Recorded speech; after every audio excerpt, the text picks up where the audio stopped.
2026 में अगर आप भी नौकरी लेना चाहते हैं तो केवल फॉर्म भरने से नौकरी नहीं मिलेगी।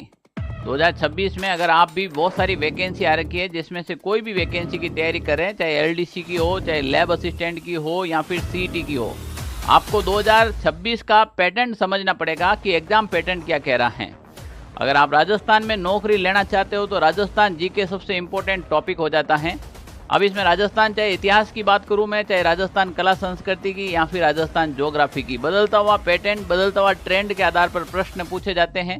चाहे वो कथन निष्कर्ष के हो, चाहे सत्य असत्य के हो, यहाँ फिर वन लाइनर भी ऐसे प्रश्न जो आज तक आपने नहीं देखे हो, इन तमाम प्रश्नों का समावेश इस क्लास के अंदर होने वाला है। तो इस क्लास के अंदर आप जरूर जुड़िएगा ताकि आपको पता चले आगामी आने वाले प्रश्न पत्र किस टाइप के पूछे जाएंगे, नौकरी लेना कितना टफ हो रहा है धीरे धीरे, क्योंकि अपने आप में बदलाव करना बहुत ज़रूरी है। अगर आप पिछले PYQ के आधार पर ही चलेंगे तो सिलेक्शन मुश्किल हो जाएगा। हाल ही के अंदर जो पेपर हुए हैं सब ऐसे प्रश्न देखे गए हैं जो फर्स्ट बार आए हैं। तो प्यारे विद्यार्थियों, वो प्रश्न कहाँ से आते हैं, प्रमाण देंगे आपको इस क्लास के अंदर।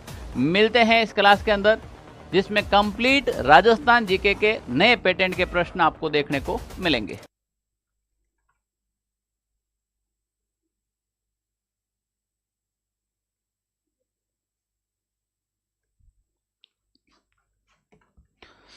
हेलो नमस्कार प्यारे विद्यार्थियों, कैसे आप सभी? बढ़िया होंगे, स्वस्थ होंगे, मस्त होंगे, ज़बरदस्त होंगे। आज के इस लाइव सेशन में आप सभी का हार्दिक स्वागत और अभिनंदन है। सभी मेरे लाडले जुड़ चुके हैं। इसमें राजस्थान इतिहास, राजस्थान कला संस्कृति और राजस्थान ज्योग्राफी के कुछ महत्वपूर्ण प्रश्न, मतलब सब मिक्स में लेकर आया हूँ ताकि एक इतिहास का भी देखने को मिले, ज्योग्राफी का भी देखने को मिले और बहुत ही इजी प्रश्न, पर ऐसे प्रश्न भी गलत करके आ जाए विद्यार्थी, वो वाले प्रश्न लेकर आए हैं। तो ये भी देखना जरूरी है। बदलते हुए पैटर्न के अंदर देखा जाए तो बहुत इजी, बहुत hard, moderate, easy to moderate, बहुत टाइप के प्रश्न पूछे जा रहे हैं। अभी राजस्थान सब इंस्पेक्टर का पेपर देखा ही होगा आपने, हैं? RPSC का अध्यक्ष कह रहा है कि मूल किताबें पढ़ रहा। अब तो ऐसा लग रहा है कि भाई शिलालेख से ही पढ़ना पड़ेगा, मूल किताबों में वो चीज़ें नहीं मिलेगी, ऐसा लग रहा है शिलालेख से पढ़ना पड़ेगा, है? तो आज के इस लाइव सेशन में आप सभी का हार्दिक स्वागत और अभिनंदन, जुड़ जाएगा, ठीक है ना? ओके। भारत में सर्वाधिक जैव विविधता कहाँ पाई जाती है? नीलगिरी की पहाड़ियों में।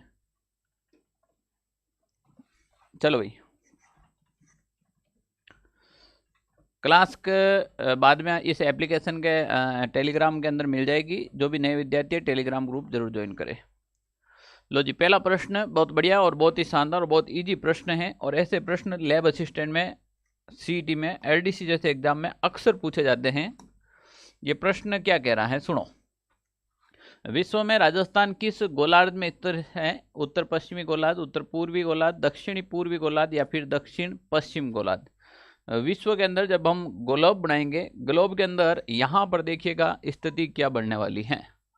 ये है, मान लीजिए आपका ग्लोब, और इस ग्लोब के अंदर ये आपका अक्षांश है, ये हो जाएगा आपका 0 डिग्री अक्षांश, और ये हो जाएगा आपका 0 डिग्री देशांतर। और हमारा जो राजस्थान है वो आपके यहाँ पर देखने को मिलेगा। तो ये जो हो जाएगा उत्तर पूर्वी गोलार्ध के अंदर, उत्तर पूर्वी गोलार्ध। राजस्थान की जो स्थिति है वो उत्तर पूर्वी गोलार्ध के अंदर हो जाएगी, वर्ल्ड के अंदर। इस प्रकार से अगर एशिया के महाद्वीप के अंदर पूछ ले, ठीक है ना? अब बताओ, इस प्रकार से एशिया के अंदर पूछ ले तो क्या हो जाएगी, इस प्रकार भारत में पूछ ले तो क्या हो जाएगी। अलग अलग टाइप से भी पूछा जा सकता है ना। तो एशिया महाद्वीप के हिसाब से, भारत के हिसाब से, ठीक है ना? भारत में उत्तर पश्चिम हो जाएगी और एशिया के अंदर दक्षिण पश्चिम हो जाएगी। क्या हो जाएगी भाई? दक्षिण पश्चिम। यह हो जाएगी उत्तर पूर्वी गोलार्ध। बी ऑप्शन राइट है। राजस्थान के उत्तर से दक्षिण तथा पूर्व से पश्चिम विस्तार में अंतर कितना है? उत्तर से दक्षिण और पूर्व से पश्चिम विस्तार की बात करें, ये हो गया आपके लगभग 869 किलोमीटर। ये हो गया लगभग आपके 826 किलोमीटर। अब ये पूछ रहा है कि इन दोनों के बीच में अंतराल कितना है। इन दोनों के बीच में अगर 869 में से 826 निकालेंगे तो 43 किलोमीटर का अंतराल आता है, और ऐसे प्रश्न आपको देखने को मिलेंगे। डी ऑप्शन इसका राइट हो जाएगा, 43 किलोमीटर का अंतराल है। पूर्व से पश्चिम और उत्तर से दक्षिण के बीच का अंतराल पूछा है यहाँ पर 43 किलोमीटर। आप सभी का आंसर बढ़िया है, सबका आंसर एकदम सही आ रहा है, 43 किलोमीटर यहाँ पर हो जाएगा। अगला प्रश्न है, पूर्व बेसिन मैदान का भाग नहीं है। पूर्वी बेसिन मैदान का भाग नहीं है। चंबल बेसिन, जवाई बेसिन, छप्पन बेसिन या फिर बनास बेसिन। पूर्व बेसिन यानी कि जो नदियों द्वारा निर्मित भाग है। पूर्व बेसिन के अंदर मैं बात करूं, इस पूर्व बेसिन मैदान की अगर बात करें, पूर्व बेसिन मैदान के अंदर नदी आती हैं जो आपके एक आ जाएगी आपके माही नदी, एक आ जाएगी आपके बनास नदी, बनास नदी ऑब्लिक बाणगंगा, और एक आ जाएगी आपके चंबल नदी। अगर इन नदियों की कोई सहायक नदियां भी हैं तो वो पूर्वी बेसिन के अंदर आ जाएगी। अब माही की कोई सहायक नदी नहीं है।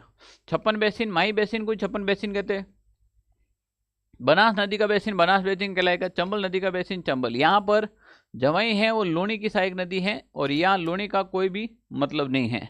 अगर इन तीन नदियों के बारे में, इन चार नदियों के बारे में या फिर इनकी सहायक नदियों के बारे में है तो 100% वो पूरी बेसिन में ही आएगा। ठीक है ना भाई, क्लियर? बताओ। Good evening, very good evening. ठीक है ना, आप तो बस जुड़ जाइएगा क्लास के अंदर और साथ साथ में अपना आंसर मेंशन कर दीजिएगा।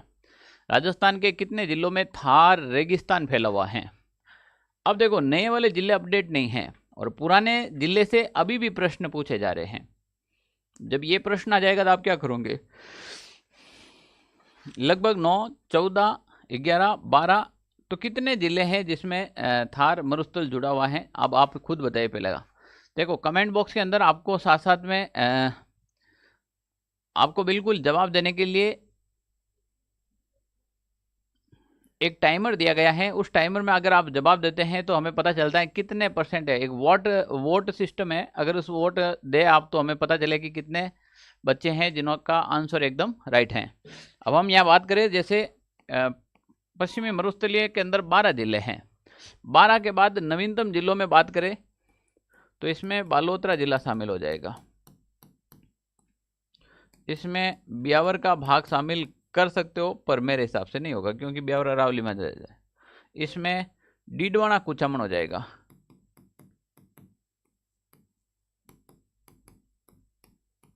इसमें फुलोदी नया जिला हो जाएगा। फिर नीम का थाना था वो वापस हट गए। तो ये नए जिले जो मरुस्थलीय क्षेत्र में जुड़ गए हैं। ठीक है ना, ये नए जिले हैं जो किस क्षेत्र में जुड़ गए? बिल्कुल मरुस्थलीय क्षेत्र के अंदर जुड़ गए हैं। अगला प्रश्न है आपके सामने, जिस जिले में राष्ट्रीय जीवाश्म उद्यान नेशनल वुड फॉसिल्स पार्क स्थित है वह है। अब इसको अलग अलग प्रकार से भी पूछा जाता है। यहाँ पर राष्ट्रीय जीवाश्म उद्यान की बात की गई है और जीवाश्म वुड यानी लकड़ी होती है, लकड़ी के जीवाश्म, लकड़ी के जीवाश्म करोड़ों साल पुराने, ये आपको कहाँ पर देखने को मिले हैं? मरु राष्ट्रीय उद्यान, मरु राष्ट्रीय उद्यान जैसलमेर के अंदर। कहाँ पर देखने को मिले? मरु राष्ट्रीय उद्यान जैसलमेर के अंदर आपको ये देखने को मिलेंगे। ठीक है ना, लकड़ी के जीवाश्म। इसके अलावा जैसलमेर से और क्या प्रश्न आ सकता है? जैसलमेर का प्रश्न बनता है कुलधरा गांव का। कुलधरा गांव भूतों के गांव का प्रश्न बन सकता है। जैसलमेर दुर्ग का प्रश्न आ सकता है। हवेलियां जैसलमेर की प्रसिद्ध है, यहाँ पर हवेलियों का प्रश्न आ सकता है। पोखरण का प्रश्न आ सकता है।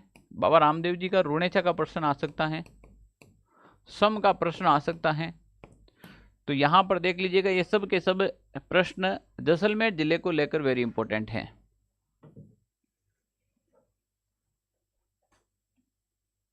सर जी ऐसे ही के अंदर जीके जीएस ने हालत खराब करवा दी, इजी क्वेश्चन में नहीं आता है। देखो बेटा, लैब असिस्टेंट में तो प्रश्न ऐसे ही आते हैं और कुछ प्रश्न मॉडरेट आ रहे हैं अभी, पर अपन इन प्रश्नों को भी तो नहीं छोड़ सकते हैं। इसके बाद अगर आप कहेंगे तो मॉडरेट प्रश्न लेकर आएंगे जो बिल्कुल नए हैं। ठीक है ना, सर जी क्लास को कितनी देर हुई? क्लास अभी शुरू हुई है, ज़्यादा टाइम नहीं हुआ, और रोज क्लास इस समय होती है ना भाई। राजस्थान में लाल पीली मृदा के संबंध में निम्न में से कौन सा कथन सही है? लाल और पीली मिट्टी के बारे में यहाँ पर कथन पूछ लिया है कि भाई लाल पीली मिट्टी के बारे में, ये मृदा बीकानेर और बाड़मेर क्षेत्र में पाई जाती है। कौन सी मृदा? लाल और पीली मिट्टी के बारे में कहा गया है। अब इसके बारे में जो चीज़ें सही हैं वो आपको बताना है, ठीक है ना। तो कौन सा कथन सही है? तो बीकानेर बाड़मेर क्षेत्र में पाई जाती है? नहीं, यहाँ नहीं पाई जाती है। इस मृदा में पर्याप्त मात्रा में चूना और नाइट्रोजन होता है। ये मूंगफली तथा कपास की खेती के लिए उपयुक्त नहीं है, जबकि ये उपयुक्त होती है। यहाँ पर गलत लिख दिया इन्होंने। यह मृदा शिष्ट ग्रेनाइट तथा निष्ठ चट्टानों के विखंडन से बनी है। ये बात सही है, डी ऑप्शन इसका सही होगा। इसका जो ऑप्शन है वो डी बिल्कुल सही है। डी ऑप्शन सबसे ज़्यादा सही है। ओके, चलो अगला प्रश्न, ये भी मिट्टियों से रिलेटेड है। सूची फर्स्ट को सूची सेकंड से मिलाना है। लाल पीली मृदा है, उसमें सबसे ज़्यादा क्या पाया जाता है? मरुस्थलीय मृदा, काली मृदा या फिर जलोढ़ मिट्टी। इनकी आपस में विशेषताएं पूछी गई हैं यहाँ पर, और आपको भी यही बताना है क्या विशेषता रहेगी, ठीक है ना।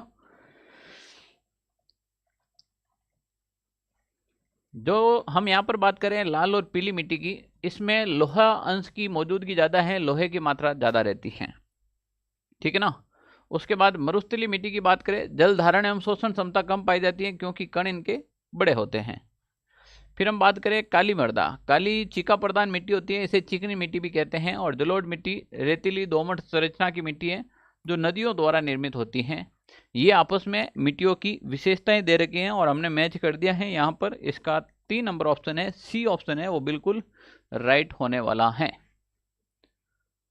सर जी प्रश्न के सामने आप रहते हो, अच्छा तो बिल्कुल फॉर्मेट चेंज कर देंगे हम। नेक्स्ट क्लास के अंदर प्रश्न का फॉर्मेट चेंज कर देंगे, ठीक है ना। ओके, अगला प्रश्न देखिएगा, निम्न में से किस जिले में अधिकतम आरक्षित वन क्षेत्र हैं? वनों को प्रशासनिक दृष्टि से रक्षित, आरक्षित, अवर्गीकृत, इस प्रकार से वनों का डिवाइडेशन कर रखा प्रशासनिक आधार पर। यहां पर आरक्षित वनों के बारे में पूछा है, ठीक है ना। तो जल्दी से बता दीजिएगा राइट आंसर यहां पर क्या होने वाला है, ठीक है ना। तो यहां पर सबसे ज्यादा आरक्षित वन है वो उदयपुर के अंदर पाए जाते हैं। कहां पर पाए जाते भाई? उदयपुर के अंदर। क्लियर? बिल्कुल। निम्न में से किस जिले में उष्ण कटिबंधीय शुष्क पतझड़ वाले वन नहीं पाए जाते हैं? यहां पर देखिएगा, छोटा सा यहां पर एरर दे दिया, नहीं पाया जाता है। पूरा प्रश्न पढ़ने के बाद इतना सा ये अगर ये नहीं पढ़ा ना, आप गलत कर बैठोगे। अलवर, बांसवाड़ा, बूंदी या फिर जालोर। तो हम देखेंगे यहाँ पर उष्ण कटिबंधीय शुष्क पतझड़ की बात करें, अलवर में मिल जाएंगे, बांसवाड़ा में भी मिल जाएंगे, बूंदी में भी मिल जाएंगे, पर जालोर के अंदर ये वन नहीं मिलेंगे आपको। तो डी ऑप्शन यहाँ पर राइट हो जाएगा आपका। कौन सा लोर? बिल्कुल लोर ही लोर, जालोर। ओके, सभी विद्यार्थी साथ साथ में आंसर जरूर देने की कृपा करें, कष्ट करें, ठीक है ना भाई। राजस्थान में आज बारिश का बड़ा माहौल हो रखा है। जिधर देखे राजस्थान में बड़ी बारिश हो रही है, ओलावृष्टि हो रही है। आपके भी शहर में हुई क्या ओलावृष्टि या फिर बारिश? किसानों का बड़ा नुकसान हो रहा है, चिंता का विषय है, ठीक है ना। सबसे ज़्यादा दुखी इस दुनिया में हमारे समाज में किसान है, ठीक है ना भाई। तो आज एक लाइक किसानों के लिए कि वो आज भी इस डटे हुए ओला वृष्टि बारिश के अंदर भी सीना तान के खड़ा है। तो इस क्लास को एक बार लाइक करके जरूर बताइए। जय हिंद सर जी, राम राम। बिल्कुल भाई, राम राम। अगला प्रश्न है, राजस्थान के कंटीले वनों में कई प्रकार की घास पाई जाती है, उनमें सबसे प्रमुख घास की पहचान कीजिएगा, ठीक है ना। राजस्थान के कंटीले वन में बहुत प्रकार की घास पाई जाती है और उनमें से प्रमुख घास के बारे में पूछा गया। फॉग, केर, जारबेर या फिर सेवण। सेवाण लिख रखा है, सेवण होगा। फॉग होता है ना, फॉग, आग का पेड़ देखा आपने? आग के पेड़ को फॉग कहते हैं। आग होता है ना, आकड़ो, गाँव में आकड़ो के वहाँ। एक बार क्या हुआ कि जसवंत सिंह जी गए थे अफगानिस्तान की ओर, काबुल में।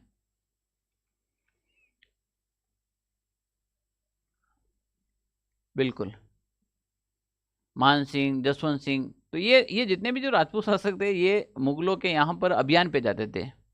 तो वहाँ गए थे, तो वहाँ बैठा था, बैठे बैठे उन्होंने आग के पेड़ को देखा, और आग के पेड़ को देख के मुस्कुराए, ए भाई तू यहाँ क्या कर रहा है? तू तो अपने जोधपुर में रहता था, फलोदी में, जोधपुर, बीकानेर, जैसलमेर, बाड़मेर में तेरे को खूब देखा, तू यहाँ क्या कर रहा है? ठीक है ना। तो बोला तू मजबूरी में आया होगा। तो वो उस पेड़ से बात करते हुए कहते हैं कि तू संदेशी रोकड़ो, माँ परदेसी लोग, अकबर माने भेजिया, पर तू क्यों आयो फोक? यानी कि हमें तो भेजा गया, पर तू क्यों आया रे यहाँ इतना दूर चल के? ठीक है ना। तो ये एक प्रकार की पश्चिमी राजस्थान पाया जाता है। केर अभी चल रहे हैं, पर यहाँ पर सेवण सबसे पौष्टिक घास है। ठीक है ना, सेवण घास हो जाएगी मुख्य घासों में। केर झाड़ी है, घास नहीं है। झारबेर झाड़ी है, घास नहीं है। ठीक है ना। फोग भी एक घास नहीं है, ये भी एक झाड़ की तरह होता है। तो यहाँ पर देखेंगे, ये तीनों घास के प्रकार नहीं है। इसमें जो घास का प्रकार तो वो सेवणी है, ये तीनों झाड़ियां है पश्चिमी राजस्थान में पाई जाने वाली। क्या है?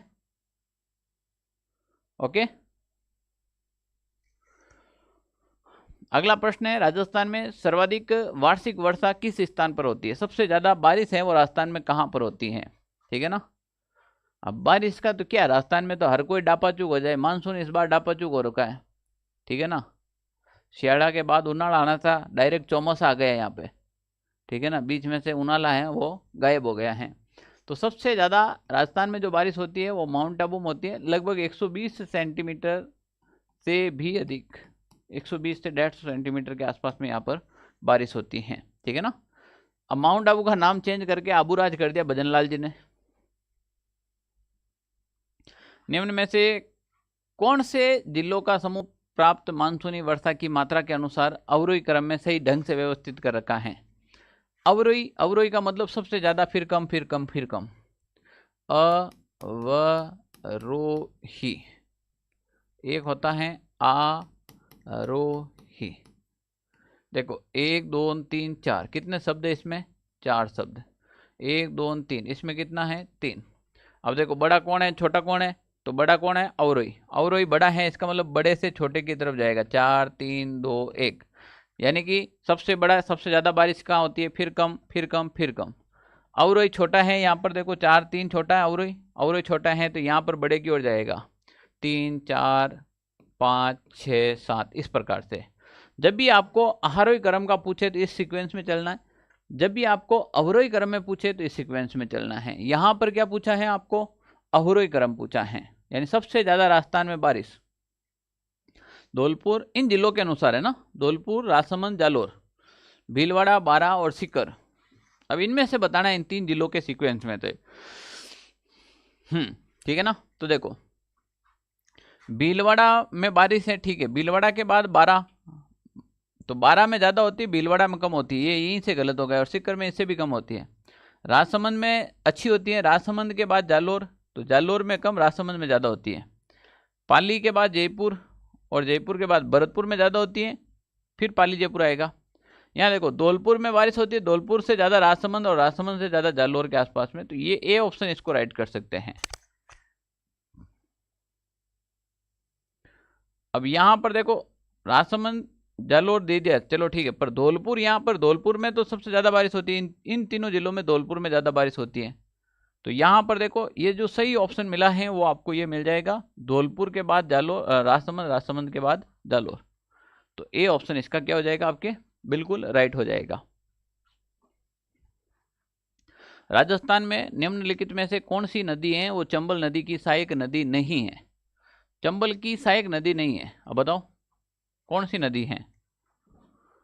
चंबल की बहुत सारी सहायक नदियां हैं। ठीक है ना। अब आपको बताना है कौन सी। माँ आज गुस्से में पापा ने काले घोड़े पर बार बार चाकू से मारा, बताई था ना ट्रिक आपको। ठीक है ना। मांगली, गुंजाली, चाकण सब इनकी है।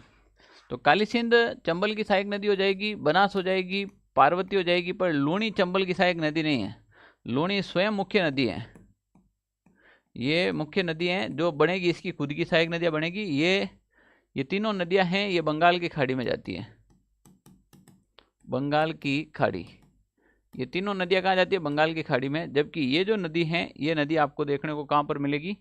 ये नदी जाएगी आपके अरब सागर में। ये नदी कहाँ पर जाएगी भाई? अरब सागर में। बाकी की वो नदियाँ कहाँ जा रही है? बंगाल की खाड़ी में। खारवाल जनजाति कौन सी झील से नमक उत्पादन करती है? ये खारवाल जाति है एक राजस्थान के अंदर, जो मोरडी नामक झाड़ी से, मोरडी झाड़ी के माध्यम से नमक बनाती है, और वो बनाती है पचपदरा झील में। पचपदरा, ठीक है ना भाई?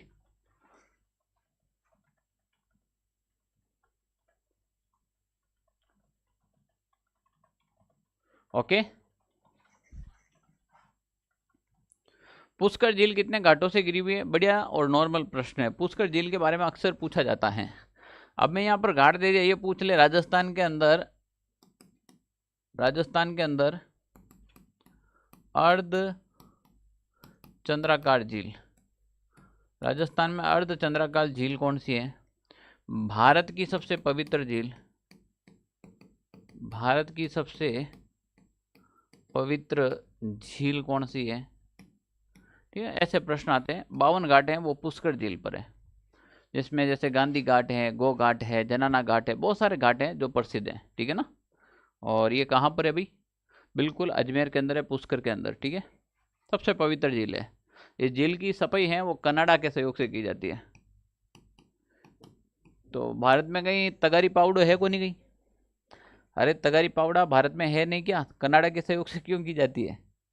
तो कनाडा के सहयोग से इसलिए किया जाता है, आपसी संबंध हैं वो अच्छे बने रहे। ठीक है ना भाई? ओके। 2011 की जनगणना के अनुसार राजस्थान के किस जिले में सर्वाधिक जनसंख्या घनत्व था? जनसंख्या घनत्व जिसका 500 से भी ज़्यादा था। जयपुर ले लो, फिर भरतपुर ले लो। ठीक है ना? तो यहाँ पर 2011 की अब देखो भाई, एक बार लास्ट टाइम ये जनगणना है, आपको पढ़ना हो तो पढ़ लेना, वरना नई जनगणना आने वाली है, और नई जनगणना आएगी तो नए आंकड़े आएंगे। ठीक है ना? तो यहाँ पर देखिएगा, जयपुर फर्स्ट नंबर पे हो जाएगा, और सेकंड नंबर पे हो जाएगा वो आपके भरतपुर हो जाएगा। ध्यान रख लेना। जनसंख्या घनत्व की बात की जाती है। घनत्व का मतलब समझ तो, कम एरिया में ज़्यादा लोग रहते हैं। जैसे मान लीजिए ये एक एरिया है, ये एक रूम है, और एक ये रूम है। ठीक है ना? इस रूम के अंदर 20 लोग रहते हैं, और इस रूम के अंदर 22 लोग रहते हैं। लोग ज़्यादा कहाँ रहते हैं? लोग ज़्यादा इस रूम में रहते हैं, ए और बी। लोग ज़्यादा रहते हैं बी रूम में। 22 है ना, या 20 रहते हैं या 22 रहते हैं। पर देखो कम एरिया किसका है? ए का एरिया कम है। कम एरिया होते हुए भी यहाँ पर 20 लोग रहते हैं इतने कम एरिया में, तो यहाँ का घनत्व ज़्यादा है। यहाँ का क्या हो जाएगा? घनत्व ज़्यादा हो जाएगा। तो ये होता है जनसंख्या घनत्व। ठीक है ना भाई? ओके। राजस्थान में 0 से 6 वर्ष आयु वर्ग में न्यूनतम लिंग अनुपात वाला जिला कौन सा है? ठीक है ना? बता दीजिएगा। सर जी जवाब तो दे दो, कौन से पैसे लग रहे हैं? पैसे तो नहीं लग रहा है, पर सर का मुंह भाड़े पे थोड़ी लाया हुआ है बेटा। अब तू कह रहा मेरे 39% बन रहे हैं, मेरा ऐसे ही हो जाएगा क्या? सर तो फालतू बात करते नहीं है। अब तू कह रहा मेरा पेपर फर्स्ट में 39 आ रहे हैं और उसमें 60% आ रहे हैं, तो सर मेरा ऐसे ही सिलेक्शन हो जाएगा क्या? ऐसे ही सिलेक्शन को नहीं बेटा, ऐसे ही था कि रैंक लगेला। कई लगेला? रैंक लगेला। शायद ऊपर हूँ टॉप 50 में नंबर आनो पॉसिबल लग रही हो मैंने। पेपर हार्ड था, कितने लोग बैठे हैं, क्या चीज़ें, वो चीज़ें देख के पता चलेगी। फिर भी अगर 39 नंबर लेकर आए तो ये अच्छी और खुशी की बात है, क्योंकि भाई ऐसे ही का पेपर देख के ऐसा लग रहा है, जो कह रहे थे ना भाई मूल किताबें से पढ़ना पड़ेगा, वो पढ़ना पड़ेगा। मूल किताबें सब कहीं चली गई। मुझे लग रहा है ऐसे ही का पेपर देखकर शिलालेख से ही पढ़ना पड़ेगा डायरेक्ट। एक शिलालेख लाओ और उसके बारे में कंप्लीट पढ़ो। अभी धीरे धीरे ये पता नहीं आरपीसी किस ओर जा रही है, आरएसएस भी पढ़ना पड़ेगा भाई। ठीक है ना? समझ लेना आप। चलो अगले प्रश्न की बात करते हैं अपन। जो बहुत ही शानदार हैं। हाँ, यहाँ पर बता दीजिएगा राजस्थान में 0 से 6 वर्ष आयु वर्ग में न्यूनतम लिंगानुपात वाला जिला कौन सा है, ये आपको बताना है। इसका राइट आंसर क्या हो जाएगा भाई? बिल्कुल न्यूनतम लिंगानुपात, सबसे कम लिंगानुपात है वो राजस्थान में झुंझुनू का है। तो राजस्थान बेटी बचाओ बेटी पढ़ाओ है, तो वो अभियान झुंझुनू से इसीलिए तो शुरू किया गया था, ठीक है ना, तो वो झुंझुनू हो जाएगा। Okay okay. राजस्थान में कुल साक्षरता दर जनगणना 2011 के घटते हुए क्रम के आधार पर जिलों का सही क्रम है। यहाँ पर राजस्थान में कुल साक्षरता दर के बारे में जनगणना 2011 के घटते हुए क्रम में, यानी सबसे ज़्यादा साक्षरता दर, फिर उससे कम, फिर उससे कम, फिर उससे कम। अब देखो यहाँ पर कोटा दे रखा है, यहाँ कोटा, यहाँ कोटा और यहाँ कोटा, तो ऑप्शन तो ऐसे ही घट गया। सबसे ज़्यादा कोटा में थी, ये तो कोटा यहाँ 3 पे आ रहा है, सबसे ज़्यादा कोटा में यहाँ 2 पे आ रहा है, तो 2 ऑप्शन तो ऐसे ही कट गए। अब आपके पास बचा कौन सा है? वो बचा है बी और, तो कोटा के बाद झुंझुनू, कोटा के बाद जयपुर और जयपुर के बाद झुंझुनू, झुंझुनू सीकर अलवर, कोटा झुंझुनू जयपुर अलवर सीकर, तो बी ऑप्शन राइट हो जाएगा। कौन सा ऑप्शन राइट हो जाएगा भाई? बी ऑप्शन राइट हो जाएगा। ओके चलो, आर्थिक सर्वेक्षण इकोनॉमिक्स रिव्यू 2020-21 के अनुसार 31 मार्च 2020 तक राजस्थान में राज्य राजमार्ग की कुल लंबाई, काफ़ी बार क्या होता है पुराने आंकड़े आने के बाद पिछले, इससे पिछले वाले पूछ लेते हैं, ये अभी थोड़ा चल रहा है। 2022-23 के आंकड़े में आएंगे तो 20-21 के पूछ लेंगे, 25-26 के आएंगे, 23-24 के पूछ लेंगे, ठीक है ना। तो इसको करो तो भी ठीक है, नहीं करो तो भी ठीक है। ये प्रश्न डाल इसलिए का है कि भाई पुराने आंकड़े थोड़ा ज़्यादा पूछ लिए जाते हैं, इस टाइप के भी थोड़े प्रश्न आ रहे हैं। आपदा प्रबंधन अधिनियम के तहत जिला स्तर पर आपदा प्रबंधन की जिम्मेदारी किसकी होती है? काफ़ी बार राजस्थान ज्योग्राफी के अंदर एक छोटा सा पॉइंट मेंशन कर रखा है आपदा, अब बच्चे उसको इग्नोर कर देते हैं, और आपदा भी एक 2 प्रश्न है वो आपको देकर जाता है। ओके सर जी, आरपीएससी के सामने कोचिंग वाले भी घुटने टेक दिए। देखो कोचिंग वाले कभी घुटने नहीं टेक सकते हैं। कोचिंग वाले जो पढ़ा रहे हैं ना, कोई विद्यार्थी उतना अगर ढंग से पढ़ ले तो पास तो तुम हो जाओगे। आपको 100 में से 100 नहीं करना, जब ऐसे ही कहा रिजल्ट आएगा देख लेना, 100 में से 100 मेरिट नहीं जाएगी। जो 10 प्रश्न नहीं आते वो आप उनके पीछे ही पड़ जाते हो। अरे भाई जो 70% पढ़ाए हैं वो आ रहे हैं, अब जो 5-7 प्रश्न आपने नहीं देखे तब आप कह रहे हैं भाई क्या पेपर बनाया यार, मैंने तो कभी पढ़े नहीं। अरे बाकी के तो सुने ना आपने, बाकी के तो पढ़े हैं ना, और मेरिट उतनी ही रहती है, ठीक है ना। तो थोड़ा सा कोचिंगों पर भरोसा रखे, जिस टीचर से आप पढ़ रहे हैं। मैं ये नहीं कहता हूँ कोई टीचर अच्छा पढ़ा रहे हैं गलत पढ़ा रहे हैं, नहीं, जो भी पढ़ा रहा है, जिनसे आप पढ़ रहे हो उनके ऊपर आपको हमेशा क्या रखना है? भरोसा रखना है, ठीक है ना भाई। तो यहाँ पर आपदा प्रबंधन अधिनियम के तहत जिला स्तर पर अगर कोई भी आपदा प्रबंधन की जिम्मेदारी किसकी होगी? जिला स्तर पर हमेशा ध्यान रखना है जिला कलेक्टर की होगी। जब बाढ़ आ गई, भूकंप आ गया, ठीक है ना। Okay clear. अब अगला प्रश्न देखिए, निम्नांकित में से किस युद्ध में मेवाड़ के शासक जैत्र सिंह ने इल्तुतमिश की सेना को पराजित किया था? नाडोल का युद्ध, हिंदुवाट का युद्ध, भूताला का युद्ध, सिंगोली का युद्ध, कौन सा युद्ध हो जाएगा बताओ? आप सभी के आंसर अच्छे आ रहे हैं, बढ़िया आंसर आ रहे हैं, ठीक है, और आने भी चाहिए और कंटिन्यू आने चाहिए ना। तो यहाँ पर देखिएगा जो भूताला का युद्ध होगा, भूताला का युद्ध सुना है आपने? जैतर सिंह और इल्तुतमिश के मध्य जो युद्ध हुआ था, भूताला का युद्ध, और इस युद्ध के अंदर जैतर सिंह ने इल्तुतमिश को बुरी तरीके से फोड़ा था।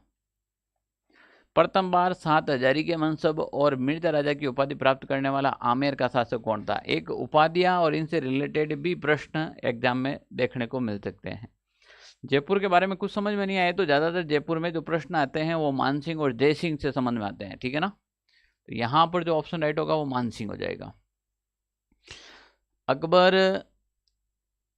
अपने पुत्र से ज़्यादा हुमायूं पर अपने पुत्र से भी ज़्यादा मानसिंह पर भरोसा रखता था, ठीक है ना। घर में सब्जी क्या बनेगी, बेगम पूछती ना कि बादशाह आज सब्जी क्या बनाऊं, तो बादशाह कहता है कि मानसिंह को पूछ ले, हैं अपन घरों लोग फोन करें नहीं आज सब्जी क्या बनाऊं, तो अकबर अपने पुत्रों से भी ज़्यादा किन पे भरोसा करता था? मान सिंह पे। तो मुगलों के घर में सब्जी क्या बनेगी ये भी मान सिंह डिसाइड करता था। हम देख लीजिएगा आप। तो बताओ 7,000 का मनसब लेगा कि नहीं लेगा? सर जी आपकी क्लास कब से स्टार्ट होती है? वैसे अब जनरली 7 बजे डेली आपको कोई न कोई क्लास मिलेगी। सांझ से लगाकर रात की 10 बजे तक कोई न कोई क्लासें आपको मिलती रहेगी, है ना? क्लियर? चलो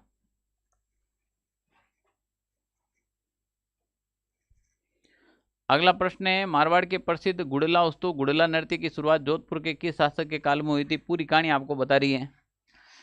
जोधपुर का जो मारवाड़ का शासक सावन सिंह जी थे, और सावन सिंह जी आपको पता है ना गुड़लू खां को मारा था, उसके बाद यहाँ पर गुड़ला नृत्य प्रारंभ हो गया।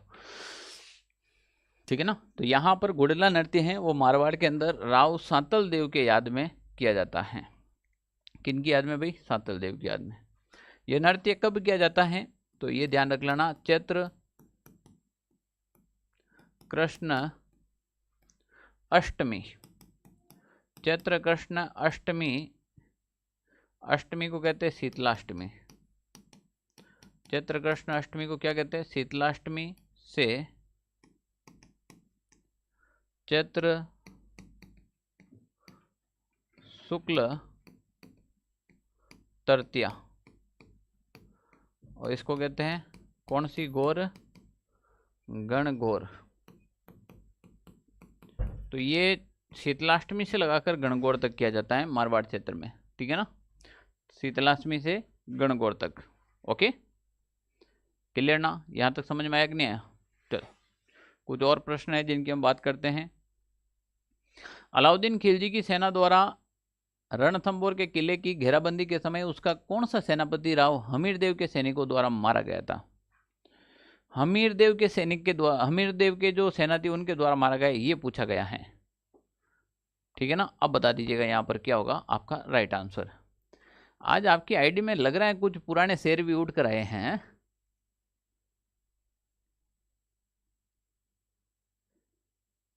सर जी अभी तो पूजा सैनी कहती हैं कि सर अभी तो ऐसे क्वेश्चन आ नहीं रहे हैं, पता नहीं क्या ही पूछते हैं। अरे बेटा तुम वो देखो, ये जो ज़्यादातर जो ये प्रश्न पूछे हैं वो आरपीएससी के द्वारा पूछे गए हैं, और RPSC first grade second grade ऐसे एग्जाम करवाते हैं। आपके जो सीईटी लैब असिस्टेंट इन जैसे एग्जाम में ऐसे ही प्रश्न पूछे जाएंगे। जिस दिन पेपर आए देख लेना, ज़्यादा दूर नहीं है।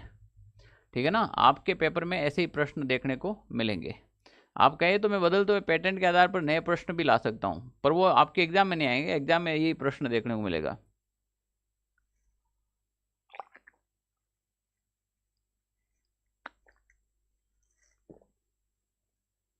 अब आप ऐसे ही के पेपर पे आप first grade second grade paper इस पे नहीं जा सकते हो। आपको यहां पर देखना है ना कि भाई आप किस लेवल की तैयारी करो। क्लियर? प्रश्न क्या है? तो हाँ, इसका राइट आंसर क्या हो जाएगा बताओ भाई? तो कौन माना जाता है यहां पर? जब अलाउद्दीन खिलजी है ना हमीरदेव के सैनिकों द्वारा, हमीरदेव के सैनिक नुसरत खां को झांप लेते हैं। कहते हैं कि इतना भयंकर तरीके से फोड़ते हैं। नुसरत खान ने कहा कि हे अल्लाह, अगर अगले जन्म में मुझे मनुष्य जन्म भेजे तो हिंदुस्तान में जन्म मत देना। ठीक है ना? नुसरत खां की नानी याद आ गई थी यहाँ पे। तो ये नुसरत खां मारा जाता है। चित्तौड़गढ़ का त्रिभुवन नारायण मंदिर किसने बनाया था? पृथ्वीराज चौहान ने, महाराणा प्रताप ने, परमार भोज ने, महाराणा कुंभा ने। कहते हैं ना कहाँ राजा भोज और कहाँ गंगू तेली, कहावत सुनी आपने? तो वो जब राजा भोज यहाँ पर आए थे, राजा भोज की बढ़िया मनवा नरमार की थी। अच्छा उसकी यहाँ पर सेवा की गई चित्तौड़गढ़ के अंदर, तो वो प्रसन्न होकर यहाँ पर एक मंदिर बनाया गया। इसे त्रिभुवन नारायण मंदिर के नाम से भी जाना जाता है। ठीक है ना? इसे समादेश्वर मंदिर भी कहते हैं। इसका निर्माण परमार भोज ने करवाया था।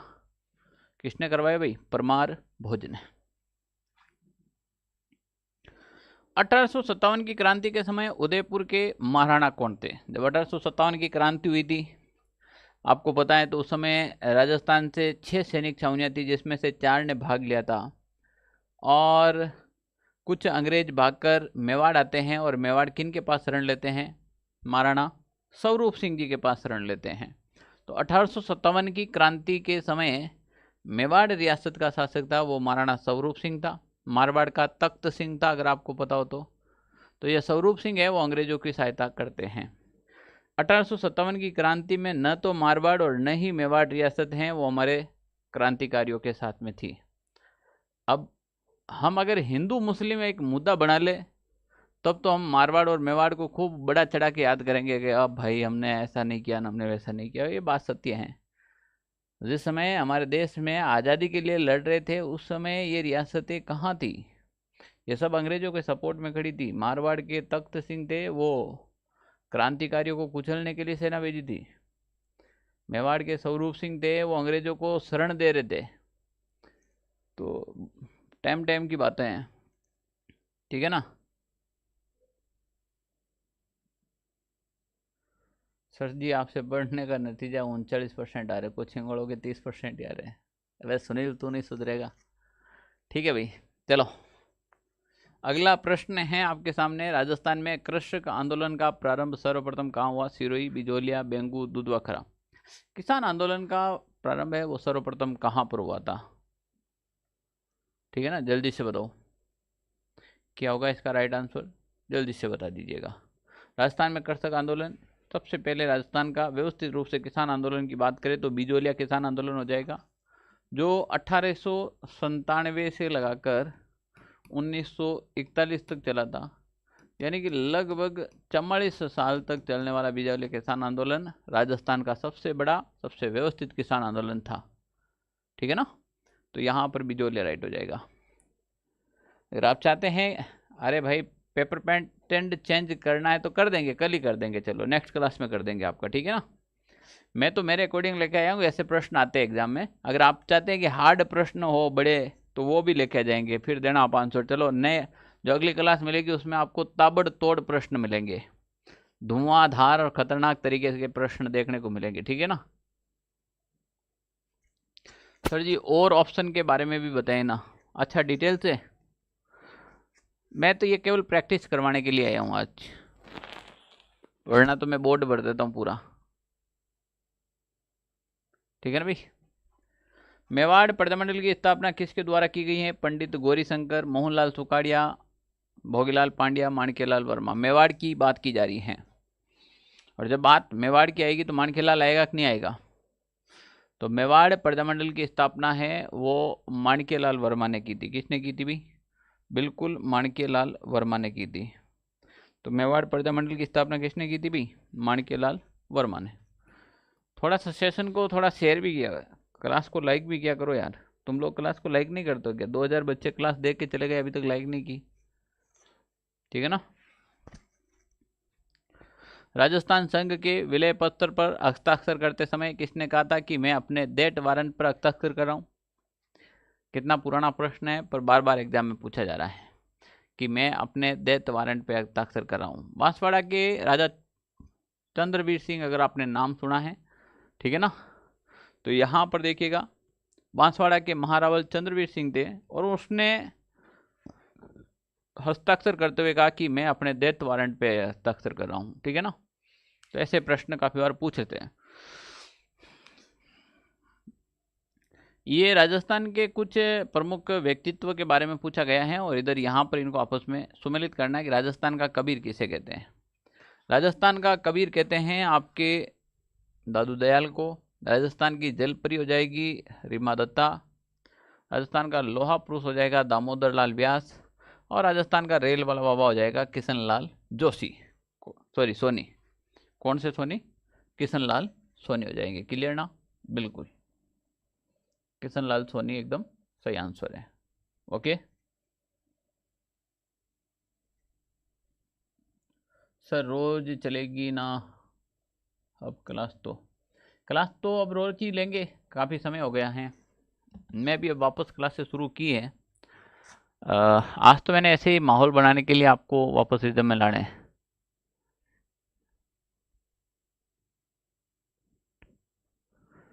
सर जी यहाँ तो सभी क्वेश्चन आ जाते हैं पर एग्ज़ाम में पता नहीं क्या हो जाता है। इसके लिए बेटा आपको पहले टेस्ट देने चाहिए, सिलेबस करने के बाद एक बार आपको टेस्ट भी देने चाहिए, ठीक है ना।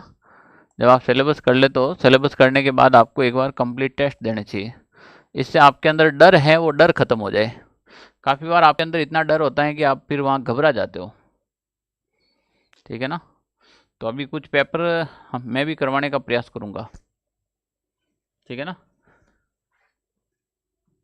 चलो भाई, सर वनपाल के पेपर में करंट अफेयर्स कहाँ से पढ़े सर? ऐसे ही का बेच करंट अफेयर्स पढ़ा दूंगा एप्लीकेशन के अंदर।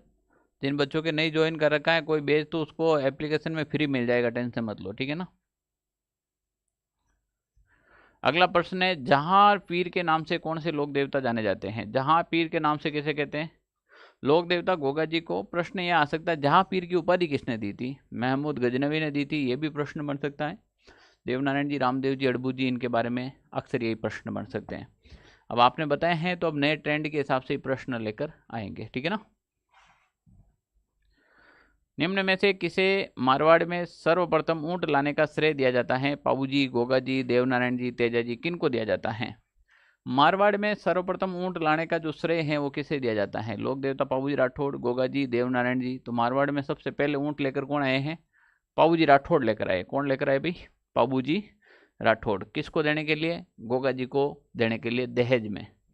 अपनी भतीजी थी केलम दे, पाबू जी राठौड़ की भतीजी, जिनका विवाह गोगा जी के साथ हुआ था, तो उनको दहेज में देने के लिए गोगा जी को पाबू जी राठौड़ लंका थली सिंध प्रांत यानी कि पाकिस्तान के पास है, वहां से ऊंट लेके आए हैं, ठीक है ना। निम्न में से कौन सी कृतियां बांकीदास द्वारा रचित है? बढ़िया सवाल है, बढ़िया प्रश्न है, जवाब बढ़िया होना चाहिए।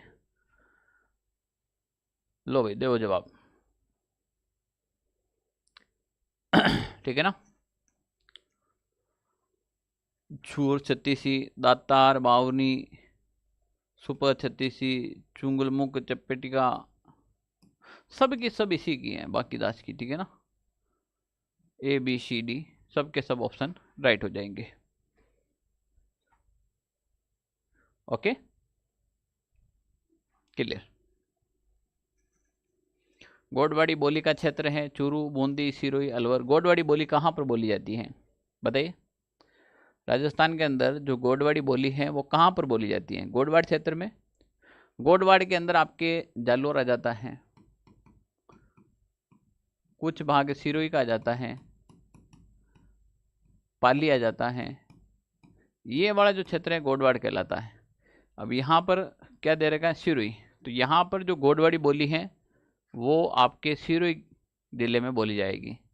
जालोर में भी बोली जाती है, पाली में भी बोली जाती है, सिरोही में बोली जाती है, पर यहाँ पर आपके क्या राइट हो जाएगा? सिरोही राइट होगा, ठीक है ना। यहाँ पर क्या राइट हो जाएगा? सिरोही, ओके। अब राजस्थानी भाषा दो भागों में, पूर्वी और पश्चिमी। तो ये जो गोडवाड़ी भाषा है ये पश्चिमी राजस्थानी की उपबोली है, ये पश्चिमी राजस्थानी की उपबोली है, पश्चिमी राजस्थानी की उपबोली, पश्चिमी राजस्थानी की क्या हो जाएगी? ये उपबोली हो जाएगी, क्लियर। कौन सा आभूषण और अंग सुमेलित नहीं है? मुंदरी। क्या मुंदरी अंगुली में पहनी जाती है? क्या टड्डा बाजू में पहना जाता है? क्या रमजोल कमर के अंदर पहनी जाती है? क्या नेवरी तो पैर में पहनी जाती है, सही है, ठीक है ना। रमजोल कहाँ पहनी जाती है? रमजोल कमर में पहनी जाती है। क्या रमजोल पैर का आभूषण है, ठीक है ना, ठीक है ना। तो यहां पर क्या आ जाएगा भाई? बिल्कुल ये गलत हो जाएगा, ये कमर का नहीं होगा। रमजोल पैर में पहनी जाती है, तो ये गलत हो जाएगा। नेवरी पैर में पहनी जाती है और नौगरी है वो हाथ में पहनी जाती है। नेवरी पैर का आभूषण है जबकि नौगरी है वो हाथ में पहनी जाती है, ये थोड़ा सा ध्यान रखना। नेवरी पैर का आभूषण है, नौगरी हाथ का आभूषण है, ठीक है ना। अलवर में बारिश हो रही है सर, पाली में बारिश हो रही है सर, ठीक है ना। सर जी आज आपकी तबीयत ठीक नहीं लग रही है, आज उदास कैसे लग रहे हो? चलो, कोई तो है जो दिल का दर्द समझे। हालांकि मेरी तबीयत तो सही है पर चेहरा तो पड़े। दर्द मेरा तू नहीं समझा तो फिर समझेगा कौन? दर्द मेरा तू नहीं समझा फिर समझेगा कौन? मेरे हक में तू नहीं बोला तो फिर बोलेगा कौन? तो भाई शुक्रिया। क्या नाम है आपका? मोहित शेखावत। कमेंट बड़े स्पीड से जा रहे हैं, सही नाम नहीं पढ़ पा रहा हूँ मैं, तो ठीक है भाई, चलो और भी लेते हैं। निम्न में से कौन सा युग्म वाद्य यंत्र प्रकार सुमेलित नहीं है? तासा अवनद है, सिंगी सुशीर वाद्य यंत्र में, नड घन वाद्य यंत्र में, बपंग तत्वादी अंतर में। तो यहाँ पर देखिए तासा अवनद सही है, सुशीर घन और तत्, इनकी पहले परिभाषा देख लीजिएगा। अवनद जिसमें चमड़ा हो, जिसमें चमड़ा मंडा हो अवनद होता है। सुशीर फूंक मारने से अगर ध्वनि निकल जाए सुशीर। घन जो धातु होती हैं, धातुओं के टकराने से अगर ध्वनि निकले घन हो जाएगा। तत् जिसमें तार हो, ठीक है ना। तो यहाँ नड़ के अंदर कहाँ धातु आएगी, नड़ में फूंक मारी जाती है। करना भील आपने सुना होगा ना, तो नड़ एक सुशीर वाद्य अंतर है। तो यहाँ पर सी ऑप्शन आपके क्या हो जाएगा भाई, गलत हो जाएगा। ओके। आका तीज किस माह में आती है? 20 तारीख को राजस्थान में जगह जगह पर खाने देखने को मिलेंगे आपको, भोजन की व्यवस्था देखने को मिलेगी। किसी के घर की ओपनिंग है, किसी के शादी है, किसी के बालुंडा है, ठीक है ना। तो 20 तारीख एक ऐसी तारीख है। तो यहाँ पर आ रही है अब आपके आका तीज, ठीक है ना। तो आका तीज आ गई, ठीक है ना भाई। तो आका तीज आती है वैशाख महीने में, वैशाख शुक्ल तृतीया है, उसे आका तीज कहते हैं। अर्ण पूज्य सवा होता है इस दिन। इस दिन बिना मुहूर्त आप कोई भी काम कर सकते हैं। जो भी बिना मुहूर्त भी काम करे इस दिन का काम है वो एकदम सही होगा, ठीक है ना। बिना मुहूर्त भी अगर आप काम करेंगे तो वो भी काम क्या हो जाएगा, एकदम सही हो जाएगा, ठीक है ना। कब भाई, आका तीज के दिन, ठीक है। अगला प्रश्न है, हरियाली अमावस्या का पर्व किस तिथि को मनाया जाता है, बताओ।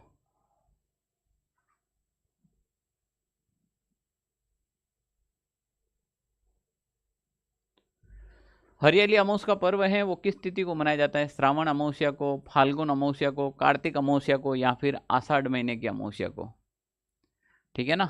हरियाली अमावस्या देखो सबसे पहले तो कैसे याद रखें, यहाँ पर देखें हरियाली। अब हरियाली कब होती है?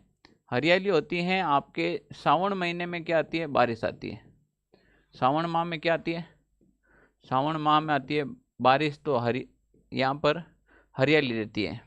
तो इसी सावन महीने की जो अमावस्या आएगी तो इसे हरियाली अमावस्या कहेंगे। सावन महीने की जो अमावस्या आएगी इसे क्या कहेंगे? हरियाली अमावस्या कहेंगे। इस हरियाली अमावस्या के दिन आपके राजस्थान का कल्प वृक्ष मेला आयोजित होता है। कल्प वृक्ष मेला, कल्प वृक्ष मेला है।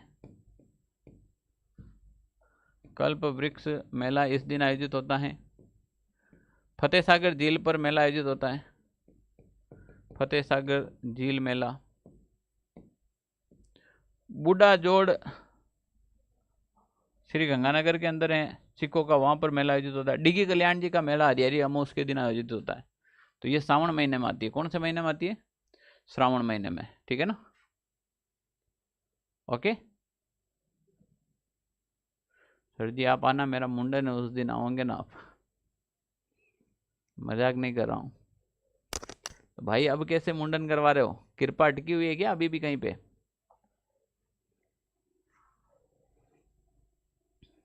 सूची फर्स्ट को सूची सेकंड से सुमेलित कीजिएगा तथा नीचे दिए गए कोड की सहायता से सही विकल्प का चयन कीजिएगा।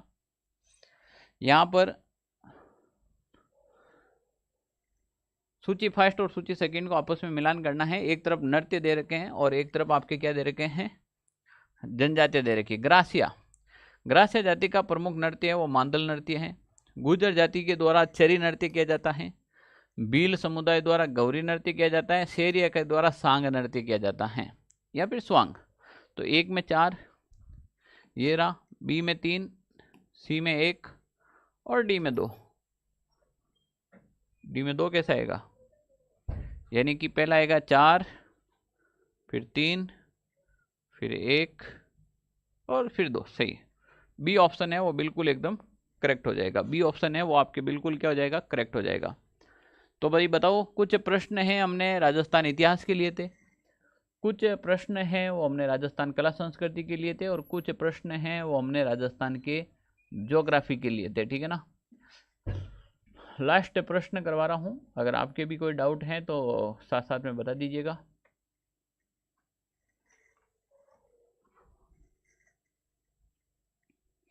जालीबाव, बावड़ी और मामादेव कुंड निम्नलिखित में से किस दुर्ग में स्थित हैं? चित्तौड़गढ़ दुर्ग, गागरोन दुर्ग, कुंभलगढ़ दुर्ग या फिर तारागढ़ दुर्ग, बूंदी। बताइएगा क्या राइट आंसर होने वाला है यहाँ पर। बताइए क्या राइट आंसर होगा। बिल्कुल, यहाँ पर कुंभलगढ़ दुर्ग जिसने भी किया है वो एकदम करेक्ट है, ठीक है ना। चलो, अब आपका कोई एग्जाम भर्ती से रिलेटेड कोई डाउट्स हो, कुछ चीज़ें हो तो बताइए।